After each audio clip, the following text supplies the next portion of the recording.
নমস্কার বন্ধুরা, CN gardening ছোট্ট ভিডিওতে আপনাদেরকে স্বাগত।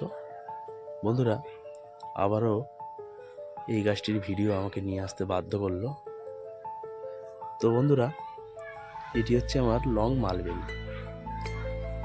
তো বন্ধুরা, এই গাছটি অবশ্যই আপনাদের ছাদ বাগানে রাখবেন, কারণ আমার এই গাছটি এই টবেতে দীর্ঘদিন ধরেই রয়েছে।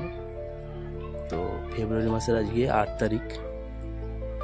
তো সব মুখিতে দেখুন পাতা প্লাস ফলের সংখ্যা বেশি, পাতার সংখ্যা কিন্তু কম। পুরো গাছটাতেই দেখুন বন্ধুরা প্রচুর পরিমাণে ফল ধরেছে। তো এই ধরনের গাছ, আর ফলটা নিহাত খারাপও নয়, মধুর মতন মিষ্টি খেতে, লং মালবেরি। আর এই ধরনের গাছ আপনারা আপনাদের ছাদ বাগানে অবশ্যই একটি করে রাখুন। এটি যদি আমি একটি ড্রামে ট্রান্সফার করি, গাছটিতে কী হারে ফল আসবে বুঝতে পারছেন। আর পরবর্তীকালে আমার করতে হবে এটা। আর ভিডিওটি ভালো লাগলে অবশ্যই চ্যানেলটিকে সাবস্ক্রাইব করে পাশে থাকবেন।